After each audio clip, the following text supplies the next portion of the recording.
Welcome to Byrne Alive, where starting over is cause to celebrate. I'm Meredith Byrne, and today I talk about looking for a second job and customizing my resume so that it's appropriate for part-time work. Hi there, glow-getters. Welcome back to Byrne Alive, the show that doesn't give up. Today, I am very excited to have you join me because this is my first episode recorded in my new home. So I'm very excited to be here, and I'm very excited to have you join me here. Many episodes to come over time. I hope to show you around, maybe let you in on some of my little projects that I have planned. But for today, I want to focus on some work stuff that I'm doing, some of my career situation, because I just started a new job. I left EdTech sales and went back to teaching, which I think was the right move for me for a lot of reasons. So the good thing is I am back at my vocation doing the thing that I love. The more challenging news is that it's really hard for me as a single mom to make ends meet just by teaching. So I know that while I'm okay right now, I need to get some sort of a side gig or a second job in order to keep this beautiful new house afloat in the coming months and years. So today I wanted to talk about some of the things that I'm doing, some of my next steps, share with you how I'm going about revamping my resume so that when I apply for side jobs, my resume is better suited to that type of application. And as always, I would love to hear about your experiences looking for second jobs, and I welcome your advice. So I'm going to share my screen with you, and I want to show you my resume as it is right now. Okay. So this is the resume that I have been using over the past few years, just updating it as I go, whenever I have needed to look for a new job or submit my resume anywhere. As I've said, I'm pretty happy with it. You can see that I've redacted it. It's even in the name. I've taken out some of the personal details just because you guys, need to keep some air of mystery about me. But other than that, like the actual content is accurate to what I would use if I was applying for like a professional role or a primary job, a teaching job or a sales job or something along those lines. A couple of notes about my resume. I have used this format for years. Actually, my dad taught me this format, and it has always served me well. I like to start out with either a general statement or an objective, depending on the job. I include some highlights, which might be my opportunity to highlight interpersonal skills or achievements that don't really have an other place in the resume itself. So it gives me a place to place them, but also gives me the opportunity to kind of drive the narrative of who I am because I'm putting them right up on the top. I am letting the employer know what to look for as they're scanning through the rest of the resume. Then I have my professional experiences. So we have my brand new job right here. And then going back through, again, I changed some of the names and things, but the jobs themselves are accurate. And that goes back 25 years to 2000. My goodness. I even left out some of my earlier jobs in the 90s just to try to keep this on 2 pages. I feel like a professional resume, 2 pages is generally enough. Then I have my education. And down here, I have always added part-time work and volunteer experiences just because I think it's nice to kind of round out and let the employer know that I'm not just a one-note work person. I am a part of my community, and it also helps fill in little gaps between jobs. All right, so this is the resume that I used when I applied for my current job, but right now I'm looking for, as I said, a side gig. I'm leaning towards something in service, either food service, like waitressing, front of house stuff. I've done that before. Maybe retail. Also might consider tutoring, but I like the idea of if I'm going to be taking on 2 jobs, using the teacher part of my brain and energy for one, and then using a different kind of energy for the other. I feel like if I was going to use my teacher energy for 2 different jobs that could have me working combined 50 to 60 hours a week, that could get really exhausting. And I don't want to take away from my primary job.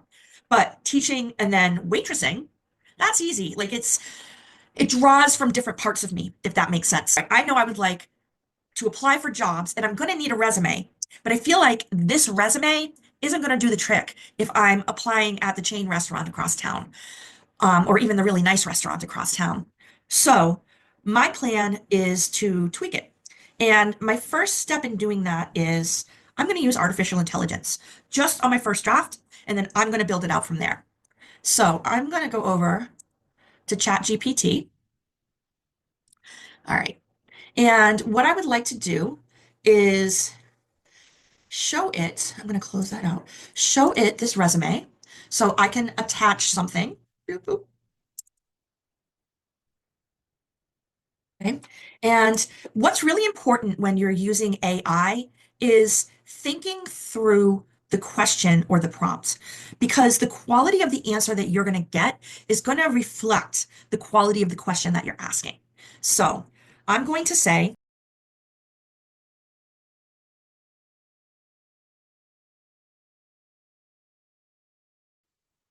okay, so what I have done is I let the AI search engine know what it is I'm looking for. I'm looking for some kind of a service job.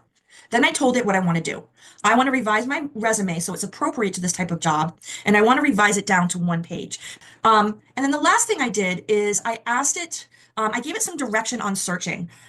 So I asked it to do an internet scan rather than just pull from the first website that it finds, and then search um, job search sources for advice, recommendations, and best practices before creating a draft.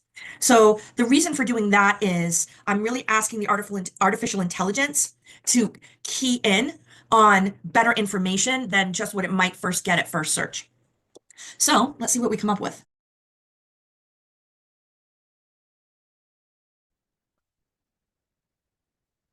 Okay, so I've had a little bit of time to kind of absorb what the AI put out for me. And I really like the way that it's organized. There are parts of it that I definitely wanted to include, and there are parts of it that I'm not going to include, but I'm going to keep in the back of my mind for things like cover letters and, 1 minute elevator conversations. So I really liked the objective that they gave me. I like the fact that it's giving me permission to get rid of some of my professional experience, and it's giving me some advice about which skills to highlight. It's also talking about really overall paring things down, and talking about what might be important to hiring managers, like availability, certifications, which I don't have, references, which I do. Okay. And then what I really love is that it gave me some articles to read that are relevant to this endeavor. And that I think is very nice as well, because it's nice for me to kind of have that context for things. And I'm looking forward to reading the articles as well and maybe get some insights that way as well. So once I took a look at what the AI came up with, I made my revisions, and you can see them side by side. I came up with the following for my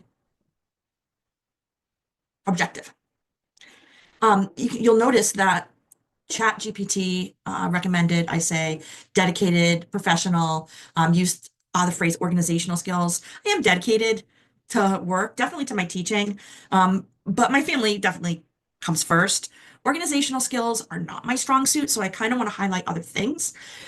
Service is a strong suit for me, do provide great guest experiences. So I took that and I came up with this. Team-oriented professional seeking a part-time service position to complement my teaching role, bringing a friendly and courteous demeanor and excellent communication skills to deliver outstanding customer experiences. And I think that's just fine. Then what I did is I decided to only go back 10 years professionally instead of 20. And I cut out all of the descriptions, except for the description under the inn where I worked as a server and a host. And I gave a little bit of a description there, talking about the fact that it was a higher end, higher volume restaurant. I talked again about my ability to provide great service and my flexibility in terms of stepping into different front of house roles. Okay, so I didn't necessarily pick and choose. I just minimized, but highlighted the one that I thought had the most relevance. Again, pared down my education. I didn't list skills. I think I'm going to save those for the cover letter.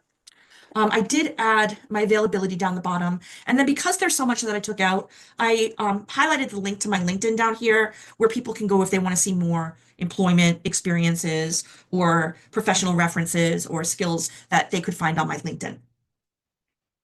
So you can see I went from this 2-page resume that's appropriate for a more full-time professional position to this 1-pager that's appropriate for a second job, perhaps in the service industry. I'm not done. I'm definitely going to have a couple of friends take a look at this and give me their feedback. I do feel a sense of urgency in getting this resume out and finding something sooner than later, but I also want to make sure it looks good and it's done right. I'd love to hear your input. If you have any suggestions about the resume or my search for a second job, please, I'm a sponge and I welcome all input. And I'd love to hear your stories as well of looking for a second job. So let me know how that went for you and what do you think were the reasons for your success or the causes of your pitfalls.